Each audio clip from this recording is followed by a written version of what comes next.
Honorable Speakers, Members of Parliament, and dear colleagues and friends, it is an honor for me to address this august assembly for the first time in my capacity as the Speaker of the National Assembly of the United Republic of Tanzania.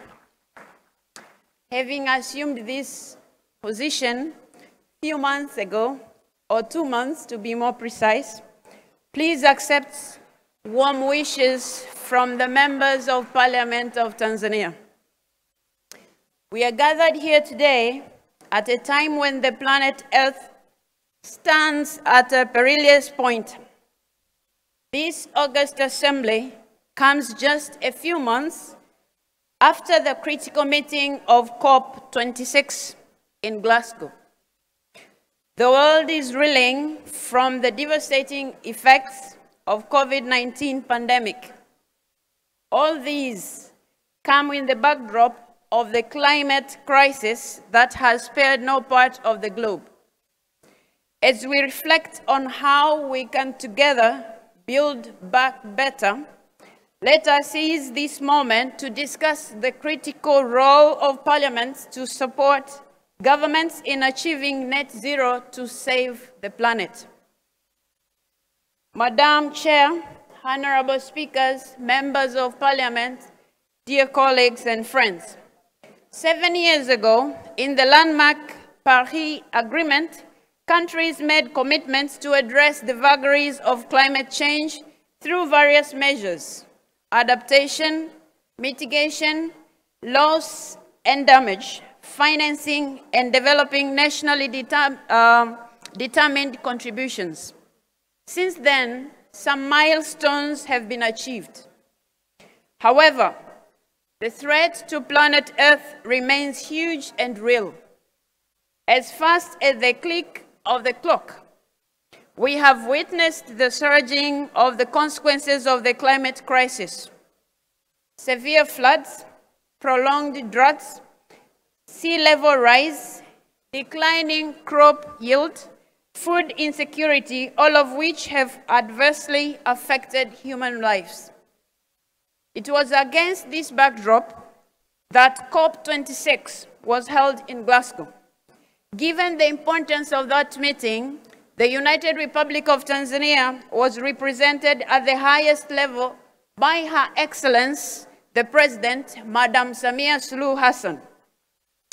The President shared Tanzania's efforts in addressing climate crisis and reaffirmed our country's commitment to attain net zero.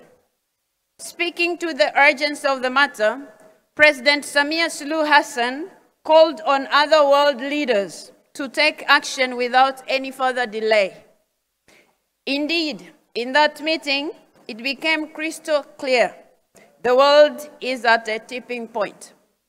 Our failure to act timely means failure to preserve planet Earth for our generations, but also future generations.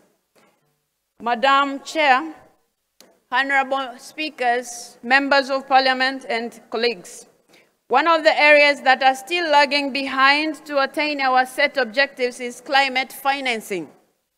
At this point in time, parliaments have to take their rightful position, particularly in achieving net zero. Priority has to be given to support enactment of budgets that aim at curbing greenhouse gas emissions. In my own native country of Tanzania, the Parliament has undertaken an historic position in approving the construction of a huge hydropower dam to meet the country's energy needs sustainably. It has also approved budgets for the development of a rapid transport system and construction of a standard gauge railway, all of which will further enhance the country's commitment to using clean energy to reach the long-term objective of attaining net zero. There is no doubt that national parliaments have a huge role to play in their own countries in combating climate change. Additionally, international partnership will be absolutely critical. To fully address the climate crisis of our time, we need to bring disjointed efforts together and forge new partnerships. In our unity, Parliament should support governments to fulfill their targets and goals of the 2030 agenda to combat climate change and its impact. In particular, we have to urge in one voice developed countries to keep their promise of providing $100 billion per year for climate action by 2023, a goal that could not be fulfilled by 2020. Madam Chair, honorable speakers, dear friends, at this juncture, I would like to call on all parliaments to fully exercise our oversight role in ensuring that our governments meet their commitment of addressing climate change by providing sustainable solutions. Getting to net zero can be done. Our father of the nation, Julius Nyerere, affectionately called Mwalimu, a Swahili word for teacher, always inspired us with the words, "It can be done, play your part." I am happy to be his voice today to motivate this August Assembly by saying, "It can be done, let us play our part."